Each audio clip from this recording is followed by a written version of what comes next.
All right, I'm going into the Gospel of John, chapter 7. The Gospel of John, chapter 7, in this message. Let me review a little bit about the transition between chapter 6 and chapter 7. Do a little bit of a review just to make this transition. What's helpful to understand is the theme, kind of the theme of what John is describing here. What's happening is that John is giving us a little bit of an idea with regards to the kind of relationship that Jesus was willing to have with the people. And this is important, and in chapter 7 we see more of this, that Jesus was present and he was doing things and he was actively involved in people's lives and he was teaching a lot and he was proclaiming things and he did want people to know him and he wanted people to know the Lord. But he wanted a relationship that was something that he was willing to have. And that there's just simply a difference between the kind of relationship that the people would like to have with Jesus, or the kind of relationship they would like to have with their God. There's a difference between that and the kind of relationship that God is willing to have with the people. And so I personally believe that chapter 6 and going into chapter 7, we have a lot of opportunities to look at this, to review this, to be familiar with this, just to understand that this is something that's significant to Jesus, and that I think that the way that John is writing about these events, he's writing them so that we can get an understanding of what's happening from that point of view. All right, and so I'll go ahead and go right into John chapter 7. In John chapter 7, beginning in verse 1, it says, "After these things, Jesus walked in Galilee, for he did not want to walk in Judea, because the Jews sought to kill him." All right, and this is after the things related to the feeding of the 5,000 and the conversations that resulted from that miracle that he did, walking on water, that sort of stuff.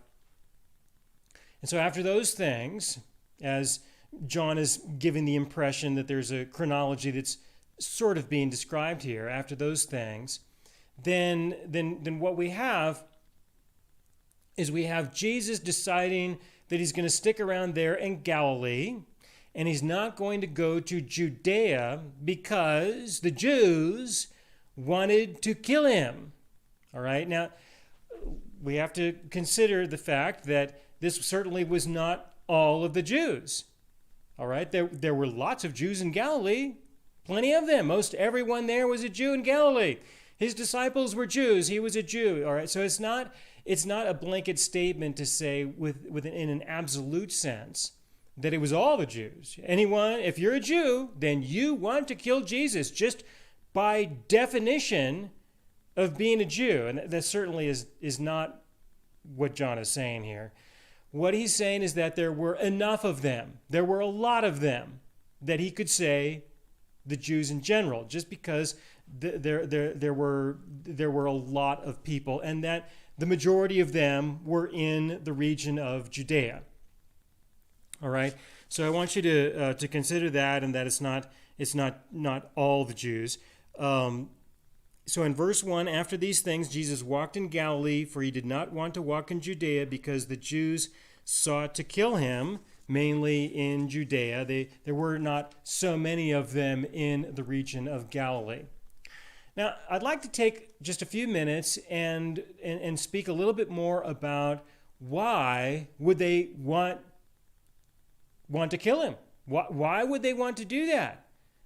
There are reasons, and I've mentioned these reasons before, but in this message, just right now, I'm going to take some time and just try to summarize all of them all in one place so that you understand the dynamics and the struggle that is taking place and the issues that Jesus is confronted with while he's trying to accomplish the tasks and he's trying to accomplish the purpose by which he came.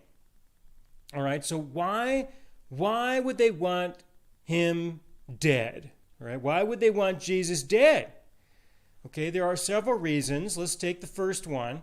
The first one that would probably be the most popular, in my opinion. This is just my opinion, though, but I think that the one reason that would be the most common or the most popular would be because he was violating the Sabbath law. All right, so of those who would be a little bit more inspired to want him dead would be the religious people, those who were trying to live their lives according to repentance and obedience. They were trying to live their lives according to the knowledge of good and evil, trying to do all that which is good and not do anything that was evil. These are people who are very sincere. You have to be. You have to be very sincere to live that way of life. And their relationship with God would be defined mainly according to the Old Covenant, in the sense that if they do that which is good, they do all that which is right, they are fully obedient to God, then God will bless them. And if they don't, then God will curse them and punish them and cause as much pain as is necessary in their lives so that they stop sinning. And that's the life of a religious person. A religious person in the sense of a person who will place themselves into a form of bondage, in this case defined by the system of law. In this case, it is the Mosaic law, but it can be any law. Even today, people have their own systems of laws. There are the laws of the church. There's a set of laws that people kind of extract from the New Testament. But the philosophy is still the same. The religion is still the same. If I do that which is good, God will bless me, and if I don't, he will punish me. And therefore, they place themselves into a position of bondage. Religion has the root word of religio, which is a system of bondage by definition. And they expect, this is the expectation, they expect that they will be blessed, that they will succeed, or at least succeed well enough that they will have a claim on God's blessings, that God will have to deliver. And if he doesn't, then he's not a good God. And there are a lot of people who will reject God after pursuing a lifestyle like this because they don't get satisfaction, as compensation for all the bondage that they submitted to. This is common, all right? So you've got these kinds of people. And when Jesus confronts them, he often confronts them over the fact that they are not as obedient as they should be, and that they're not going to achieve what they think that they're going to achieve. And so he encourages them to try harder and to do more, or they are going to experience great suffering for all eternity. This is the theme that Jesus presents often when he is speaking to the people. All right? Now, the law that I think was the most predominant law that was an issue between Jesus and the religious people, the Jews in Judea, was the Sabbath law. Jesus was violating the Sabbath law according to their standards, according to their beliefs. And in the previous chapters, I mentioned a number of occasions when he did things that, in their opinion, in their minds, were violations of the Sabbath law. The one that I probably spent the most time on is the healing of the man at the pool of Bethesda, but there were many other occasions when he did things like this. So they were very concerned about his violation of the Sabbath law. All right, so why would they want to kill him over violating the Sabbath law? Well, this would be a self-interest that they have. This would be in their own personal self-interest. Those who were committed to the law of God would know that according to the law of the Sabbath, if a person violates the Sabbath, then they are to be put to death. That's the law. All right, we're to take them out to the city limits and throw rocks at them until they are dead. That's what the law states. That's what God gave concerning the law of the Sabbath. So are these people just looking for someone to execute? Is that chances are no. I would not expect that. I think the real motive would be that if they fail to execute Jesus for violating the Sabbath law, if they fail to do this, then God will punish them. because a failure to perform the execution is a violation of the law. So Jesus put them in a situation, from their perspective, he put them in a situation where if they don't try to kill him, then they are going to be violating the law of God themselves. And then God might hold that against them. What will happen? What could happen if God holds it against them that they do not intervene and do something about these Sabbath violations, especially as profound as they are? Jesus is performing all these incredible miracles and stuff, and they're taking the position that this is not of God. Jesus is considered to be a serious problem, and that God is going to punish the people if the people don't stop him from doing this. All right? So they will be inspired. They will be motivated to do something because they want to avoid the divine judgment of God that is likely coming because they are not fulfilling the requirements of the law themselves in response to his violation of the Sabbath law. I personally feel that this would be the most popular, the most common reason as to why they would want Jesus dead. It's just my opinion. But they did want Jesus dead, and this is one of the reasons why they would want him to be dead, because they are concerned about the divine judgment of God. And what would that be? That would be eviction from the promised land. Most likely. Most likely it would be eviction from the promised land, that God would get involved like he did before, hundreds of years prior, and there would be a war. He would empower some neighboring country to come in, invade the country, kill a bunch of people, take the rest of them as slaves, and take them out of the country to be slaves in a foreign land. This has happened before. So there is the risk that God may execute a similar divine judgment. Now, chances are there were other people who were violating the Sabbath law.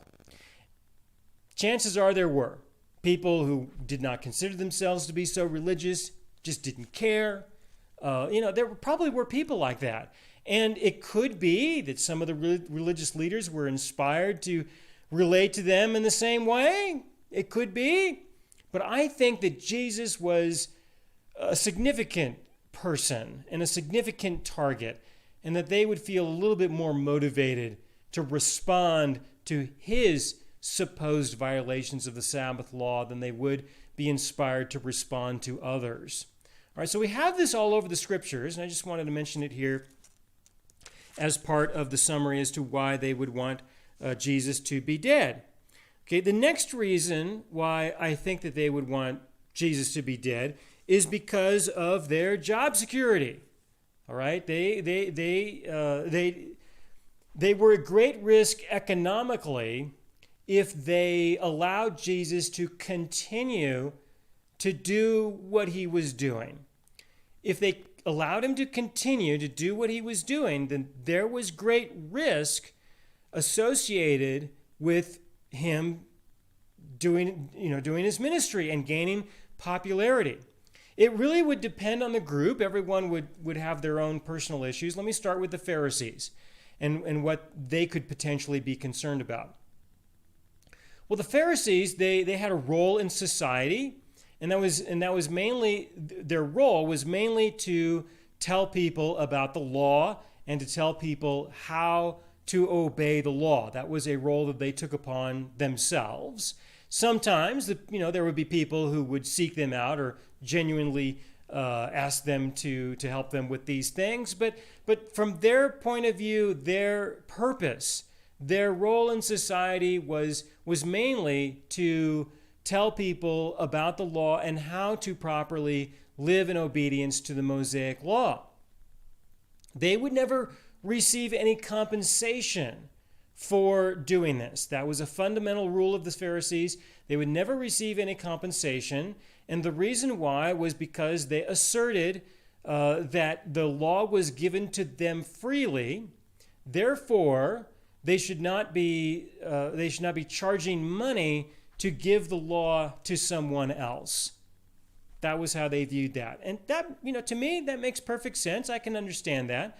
I personally am very thankful for the donations that people give to me in order to do the work that I am doing in the ministry. Without that, I certainly would not be able to do anywhere near as much as I do. I mean, back in the days when I was receiving no donations whatsoever, I could effectively minister to one person a month. About one person a month was about my rate of persons that I was able to really have a good positive impact on. All right, sometimes two, something like that. But I couldn't do that much because I've got to do other things.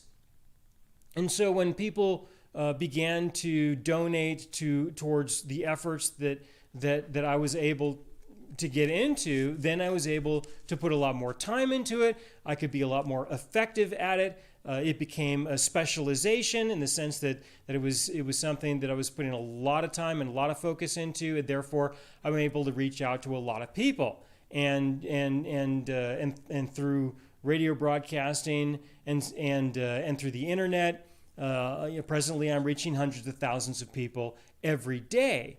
And I certainly would not be able to do that unless people were supporting the work that I have been doing and that I continue to do. And so it's a decision, and I don't feel guilty about it at all. I really do believe that it's worth doing, worth supporting. The Pharisees had a different position. They had a different point of view, and I think that's a good position and a good point of view as well. Nothing wrong with that at all. If I was going to go around teaching the people the law, I think it would be a good thing if nobody supported me in any way whatsoever. All right, because I don't think that that's the covenant that's in effect, and I don't think it should be supported.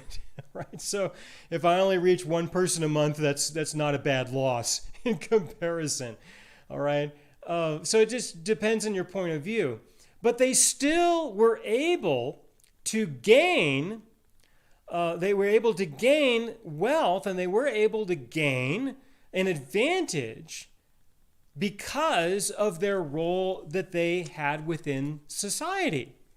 They were able to do that because they were able to network with other people, and they built what's best described as social capital. And through the social capital that they were able to build, because they were providing a service for other people, service in the sense that they were teaching the scriptures, teaching the law. There were people who wanted to hear that, and so they made friends. They built social capital. Well, they also did things to make a living.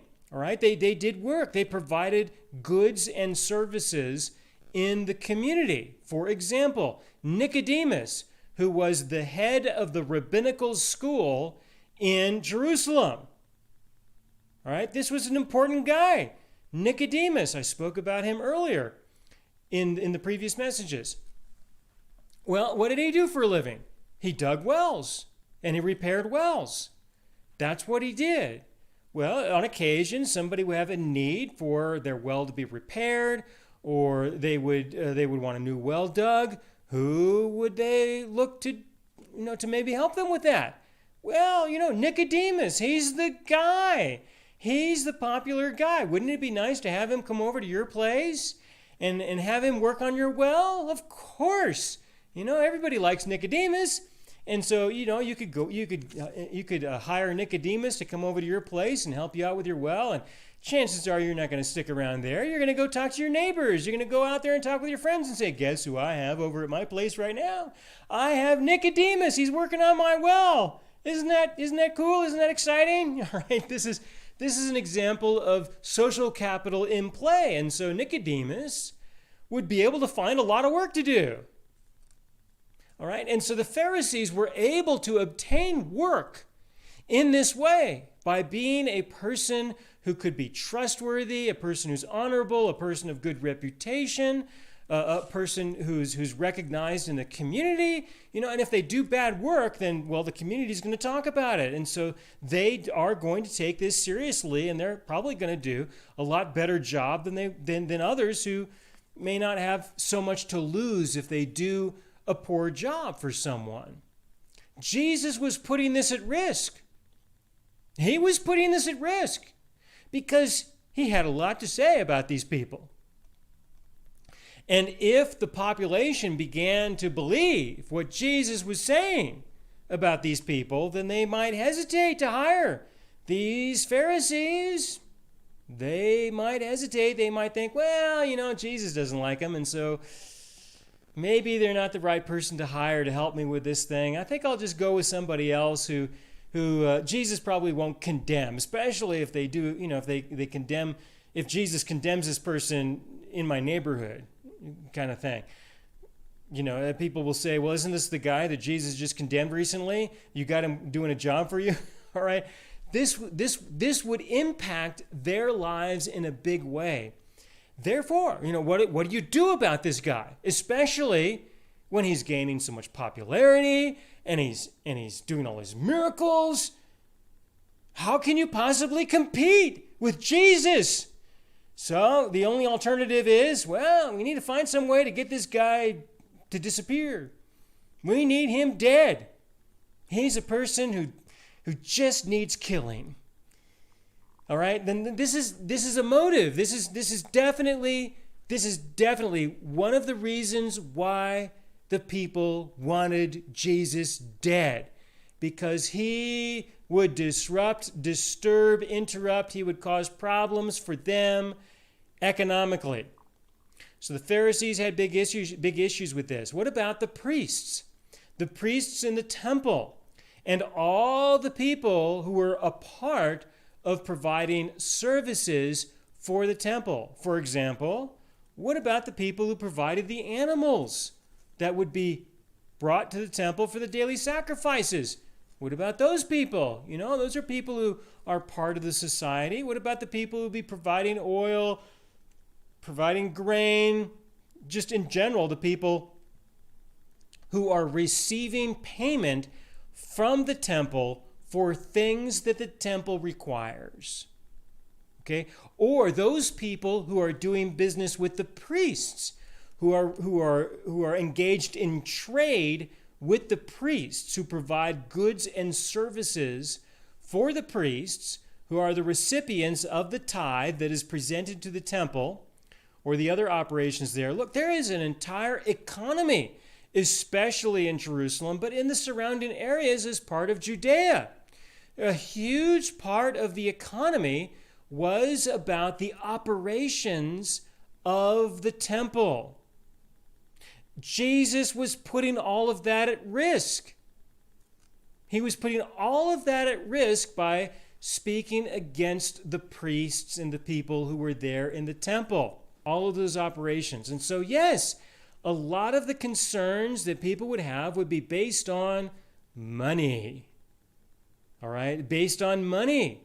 And believe it or not, if you think about it, and if you really look at a lot of the problems that have happened in history, in civilizations, even in your present age, you will find that if you just follow the money, then you can discover some of the real reasons as to why some decisions are being made. Quite often it just has to do with the issues related to money, and that people have a need for goods and services. And if you are a person who may disrupt or disturb or interfere with a person's ability to obtain goods or services, they may very well want you to be dead. Okay? And this is one of the reasons why people will be in favor of others who are obviously very dishonest or pure evil, okay? That they will still support these persons or be supportive of these persons or say that they like these persons because through these persons they have opportunity to obtain goods and services. So as long as they're getting goods and services because of these other people, or maybe the hope and the promise that one day you might be able to connect with some of these people, that you could benefit from in some way, It really had a lot of decisions that people make, a lot of beliefs that people embrace, a lot of the attitudes that people have has to do with how are they getting their goods and services. In other words, how they are getting their money. Who is their employer? How do they get their revenue? How do they pay for their lifestyle? And that their ideologies are not, they really don't have much conviction for those ideologies. What they're really concerned about is to what degree are they going to be able to get goods and services? And how much work are they going to have to put in to actually getting them? A lot of circumstances in life and a lot of people's attitudes and a lot of situations can be better understood if you take this into consideration. So the Pharisees had issues regarding this. The priests had issues regarding this. The Sadducees also, who were very much connected with the priesthood, they had issues with this. Okay, so these are important issues, and these are some of the reasons why there were a lot of people who wanted Jesus dead. Okay? Another reason why they would want Jesus to be dead. There was a huge risk of war. Huge. Okay, and there could be a case that could be raised as to why this might even be the main reason, the first reason, something that would be more important even than the Sabbath law. The divine eviction. There could be an undivine eviction. There could be the risk of war, especially with the Romans in power there, because if Jesus was asserted as the king of Israel, well, the Romans are not going to go along with that. And they're going to consider this to be an act of sedition. And they're going to consider that maybe this is a declaration of war. And they're going to put a stop to this. If the people would have followed Jesus, if they would have embraced him right from the beginning, if they would have accepted him as the Messiah, now as a resurrected king who the Romans just executed, what are they going to do to him now? All right? Were they going to kill him again? No. Oh, no. Everything would have been different. There would have been a lot different. The course of history would have been very different than what it is now. I think it would have worked out just fine, and there would be plenty of people who would embrace the new covenant, and maybe it would only go for 1,000 years or so. But the Lord would gain a lot of people under the new covenant and be able to build relationships with them, and there would have been some good things. But so far now we've had 2,000 years of the new covenant being in effect, and there could be a case raised as to why there probably are more people who have embraced the living God according to the new covenant and have developed a relationship with him. There's probably more people that he's been able to add to his kingdom now in comparison to what he would have been able to do before. Maybe. I'm just speculating. We don't have any way to know. We can't gain enough. We cannot gain a high enough probability to assert something close to certainty. So I'm just suggesting that these are some issues. But this was a big deal, all right? That if there was a war, then Jesus would still die for the sins of the world, and he would raise from the dead. He would still do that. It would just happen differently. But the risk for these people was that they would be caught up in the war and they would be killed. And this is easy to understand. You know, that when there is a war, when war takes place, it turns out that a lot of people die and a lot of people suffer. And a lot of these people are not engaged in battle. They're considered to be what we call collateral damage. You know, it's a big deal. Consider the Japanese, for example, during World War II, when the nuclear bombs were dropped on Nagasaki and Hiroshima. Those communities were recognized as being mainly Christian communities. All right, in Japan, there were a lot of Christians in those areas, and they dropped the bombs at 11 o'clock in the morning on Sunday morning when everybody's at church. Okay, that was some significant, serious collateral damage. especially to the kingdom of God. All right, so there's always destruction in war, and I can understand why the people would be very concerned about there being a war, and that they would be better, from their point of view, it would be better to kill one man than for the whole nation to perish, okay, or for a lot of the people to be put to death by the hands of the Romans. If we kill this one person, then the Romans won't come in and kill tens of thousands or hundreds of thousands of people. That's a reasonably good exchange. And because this Jesus is such a troublemaker, then we need to be proactive. We need to respond. We need to do something before this gets out of hand. And so this was another reason why the people really wanted Jesus dead. Okay? Now, what's important to also recognize is that the Romans did not allow the Jews, or the Judeans, the Romans did not allow them to execute anybody. The Romans did give the local authorities a lot of power. They gave them a lot of power in order to govern their population, but they did not give them the authority to put anybody to death. The Romans did not allow anyone to do that. The only way that a person could be executed was if they were tried in a Roman court. That was the only way that could legitimately take place. But you'll see that there were several occasions when the Jews did try to kill Jesus. But on these occasions, what was taking place was that there was the attempt to stir up a mob, all right, a large group of people. And the idea is that if you can get enough people involved, you get enough rocks flying through the air, and Jesus gets killed over some stone hitting him, but there were so many people and there were so many rocks being thrown, there's just no way to be able to determine who was responsible. Who really was responsible for that? A person can say, yeah, I picked up a rock, but I never threw it. Or I threw it, but I threw it away from him. I was off about 10 yards. I did that intentionally because I wanted other people to like me, but I didn't want to hurt him either. So this was a way for me to get around it. There are lots of excuses that people can come up with and give to say that it's not their fault. It would be very difficult, if not impossible, to be able to determine who really needs to be punished for the murder that would take place. So you'll see that a lot of these situations where Jesus is about to be killed, these situations have to do with mobs being stirred up. And that would be really the only way that this could be accomplished outside of an outright murder that would probably be investigated by the Romans, and someone would be captured and put on trial and punished accordingly.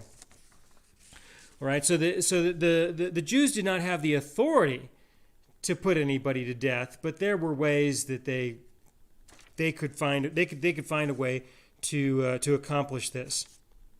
All right, so going down into verse 2, John chapter 7, verse 2. Now the Jews' feast of tabernacles was at hand, and his brothers therefore said to him, "Depart from here and go into Judea, that your disciples also may see the works that you are doing." All right, so the Feast of Tabernacles is coming up. And his brothers, and of course he's the oldest, and so these are his younger brothers. His younger brothers say, "Hey, Jesus, the Feast of Tabernacles is coming up. Why don't you go down to Jerusalem?" Now, they know that there is an abundance of people down there who want him dead. This is the connection between verse 1 and verse 2. What they were saying, in effect, was, "Hey, Jesus, why don't you go down to Jerusalem and get yourself killed?" All right, now maybe some of you have some brothers or sisters or cousins who maybe relate to you in that way, right? Or other close family members who might relate to you that way. Hey, why don't you go do something stupid and get yourself killed, And they may genuinely feel that way about you for whatever reason. But this is how they relate to him, to encourage him to go to the Feast of Tabernacles, all right? And he says, "I'm not going to go right now. I'll tell you a little bit more about what happens in verse 3 and 4, probably in the next message. I thought I would spend some time talking about it in this one, but it looks like I'm going to save it for the next one. So let me tell you a little bit more about the Feast of Tabernacles and why this would be so significant. The Feast of Tabernacles was coming up, and this happens every year. Everyone, according to the law, is expected to be in Jerusalem. All right, the Feast of Tabernacles is described in Leviticus chapter 23. These are some references you can look at. Leviticus chapter 23, verses 33 to 44.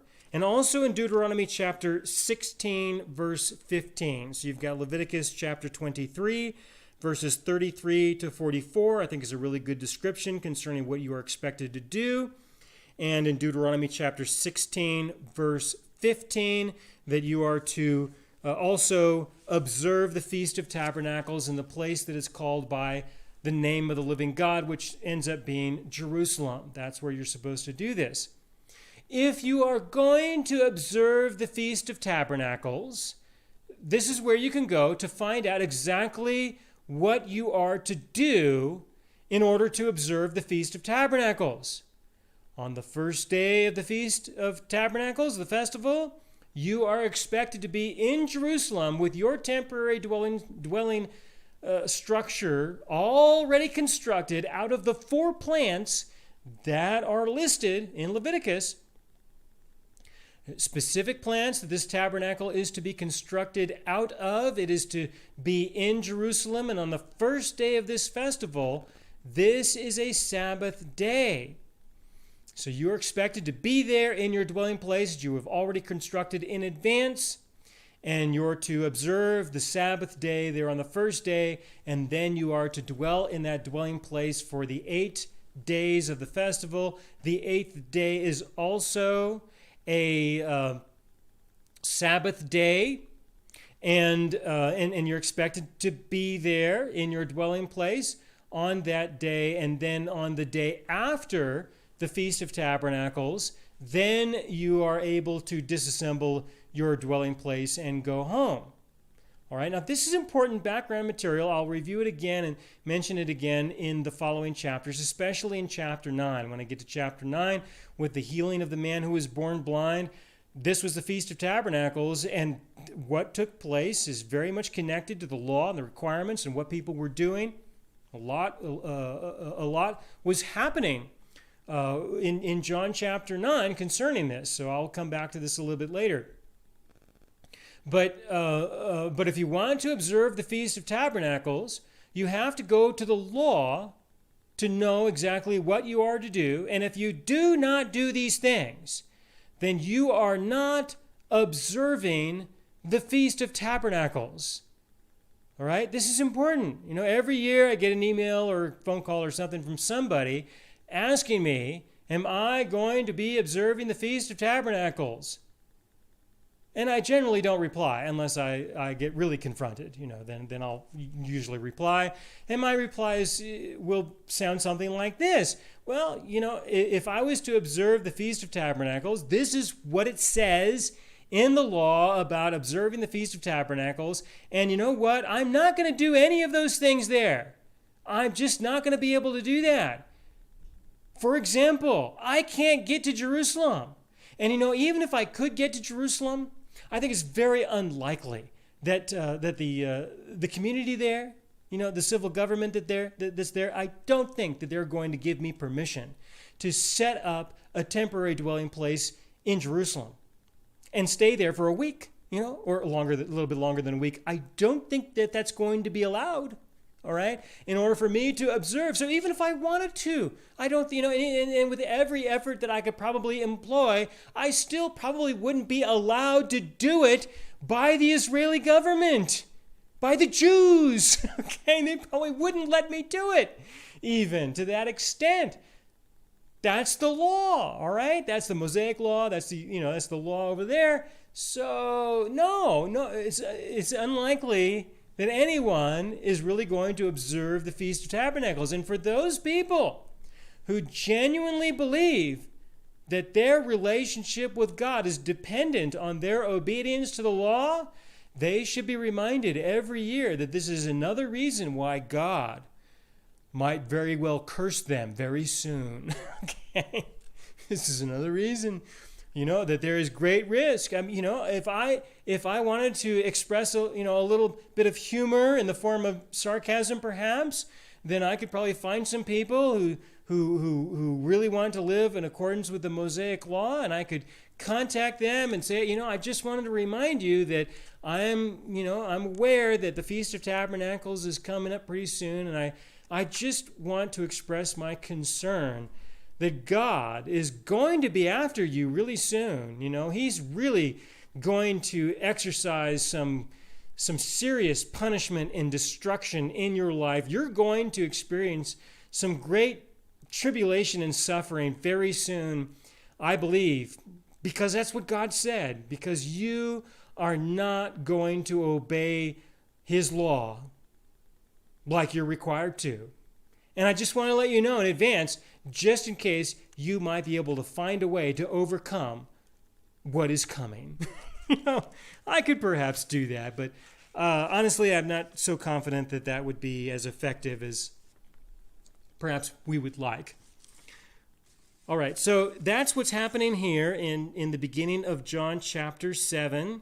So Jesus is speaking with his brothers. In verse 3, let me go over this again in verse 3. His brothers therefore said to him, "Depart from here and go into Judea, that your disciples also may see the works that you are doing. For no one does anything in secret while he himself seeks to be known openly. If you do these things, show yourself to the world, for even his brothers did not believe in him." Then Jesus said to them, "My time has not yet come, but your time is always ready." If Jesus doesn't go, the people can hold this against him. They can. They can legitimately say, Jesus has violated the law of Moses. He has violated the law. He did not attend the Feast of Tabernacles. And then Jesus is a sinner. Okay? So he's going to have to go. He's going to have to go. And his brothers were inviting him, in a sense, hey, let's go. They could, indirectly, they could be saying, hey, we're going, or we got to go. So why don't you come along with us? And I can just imagine what this would look like. They would be approaching Jerusalem. Maybe his brothers would wait until he gets there, and then they would make an announcement. As soon as they found a lot of people who they think don't like Jesus, they'd make an announcement and say, hey, our brother Jesus is here. Here he is, the guy who you want to kill. Just as a form of recreation, or amusement. They probably would do that in order to stir up some conflict and see what Jesus might do in response. All right, so there was the invitation for that. They went ahead, and then he went secretly. He went later. So he was there. He just went differently. He just went a little differently because he had some objectives that he wanted to he wanted to accomplish. All right, now this is what's really important about the Feast of Tabernacles, in my opinion. A lot of people, when they think about the feasts of Israel and the festivals of Israel, in most cases, they're thinking in terms of the prophetic. What are the prophetic inferences that could be learned or discovered from the festivals?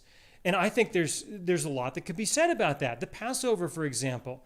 There certainly was a lot that we could say about the prophetic inferences concerning what Jesus did, what he accomplished, how he did the things that he did related to the Passover and being the Passover lamb. There's a whole lot that can be said about that, and I think it's a wonderful thing. People will look at the other festivals, the Day of Atonement and the Feast of Tabernacles. I think the most common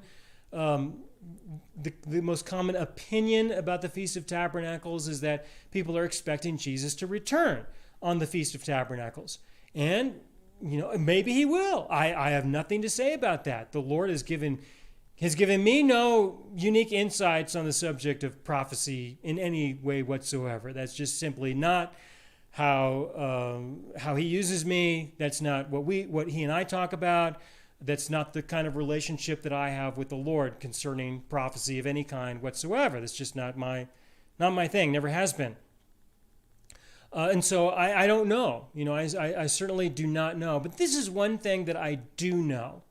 And something that I really, really appreciate a lot, and something that I think that others should appreciate too.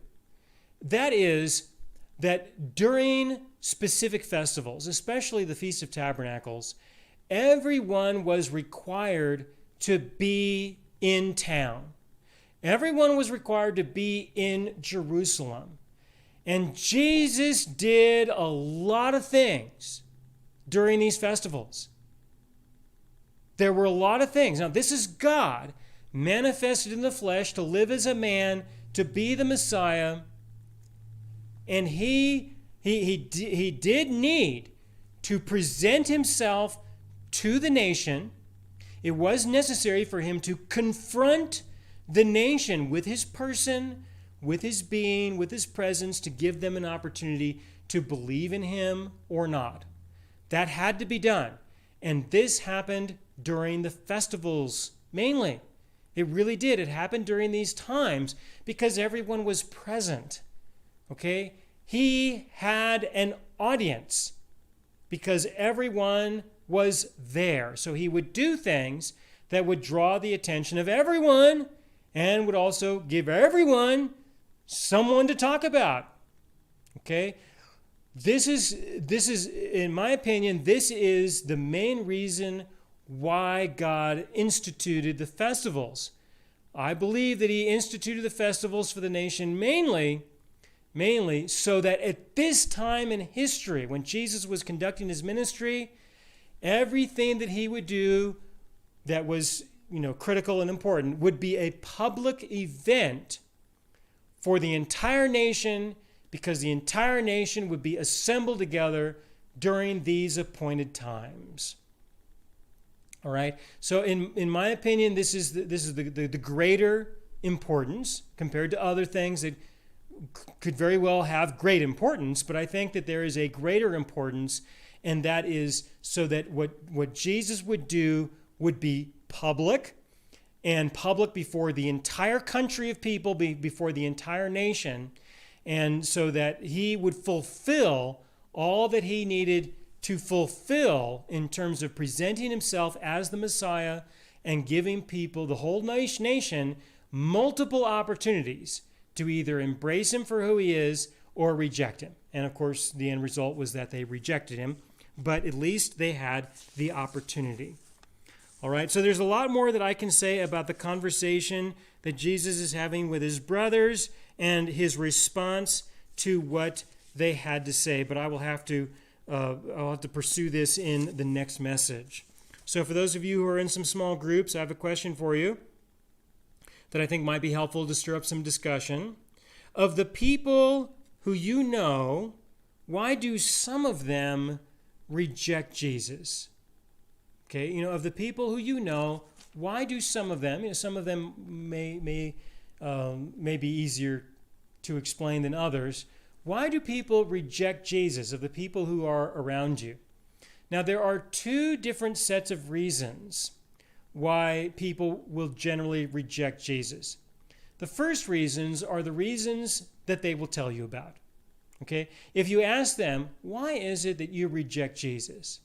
And there's some people who maybe you should ask them that question, genuinely wanting to know. Sometimes as Christians we can be a little aggressive and we can be condemning because people don't believe in Jesus. We may be trying to argue them into the faith. And, it really can be meaningful for a person if you ask with great sincerity and interest. You really want to know.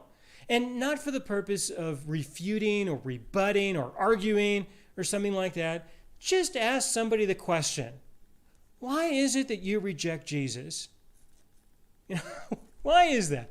I'm just curious. I'd like to know a little bit more about you as a person.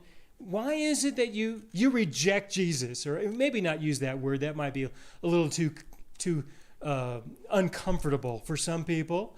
Ask them, why is it that you don't believe in Jesus in this way? There are a lot of people that believe this about Jesus.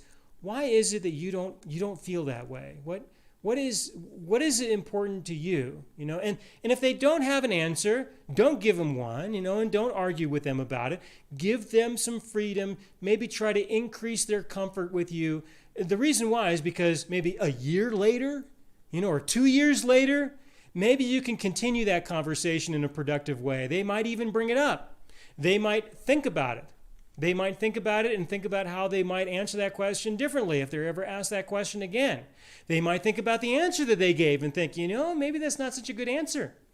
All right? And let people wrestle with this themselves. You don't have to be the person to wrestle with them about it. So there are the reasons that they will tell you, and then that there are going to be reasons that they won't tell you. For example, consider the Pharisees, as I described them earlier. Are they going to say, we need to have Jesus put to death because he's interrupting, he's making it difficult for me to find work because he's telling people around me that I'm a terrible person, that I'm an untrustworthy person, that I'm a dishonorable person. And he's making it difficult for me to get goods and services. So I need Jesus to die because I'm having trouble finding goods and services. Are they going to say that? Probably not. Okay, so there are reasons why people will not believe in Jesus, and there are reasons that they will say, and that there are reasons that they'll never say. Okay, that they'll never admit to. The same thing with the priests, all right, or other people who are concerned about war. They might very well say, well, if we embrace this guy, then we're going to have a war, and people are going to die. They might just outright say that, or others they might be so afraid.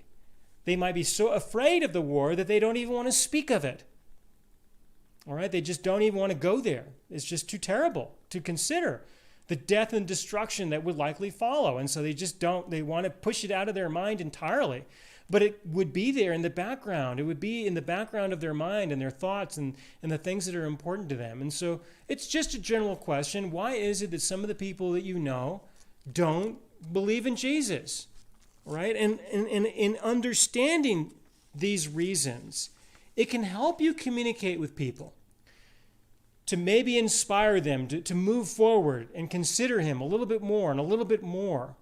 Right? And like I said, the most effective way that this can be accomplished is through what's described as planting seeds, which is a subtle thing that you can share that can indirectly have a place, stay there, and maybe germinate and sprout and grow and turn into something over a period of time.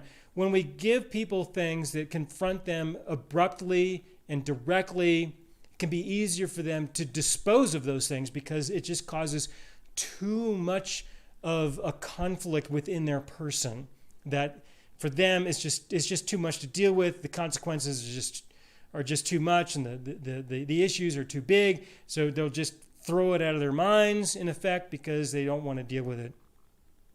All right.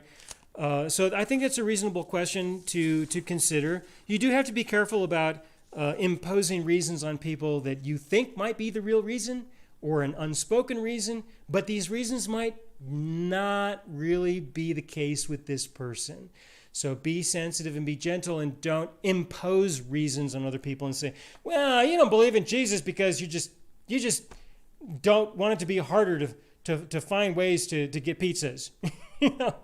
That sort of thing. You don't want to impose reasons that may not exist, but there are possibilities that can help perhaps give you some greater insights in terms of how you can relate to others and how you might be able to communicate the reality of Jesus and inspire people to consider him so that they might one day be saved. All right? Let's pray. Dear God, thank you for this time that we could spend to review the introduction of John chapter 7. And Lord, I do pray that through reviewing these important issues that we will have a better understanding of you as a person, and that we will also have a better understanding of the people who are around us. And I thank you for this in Jesus' name. Amen.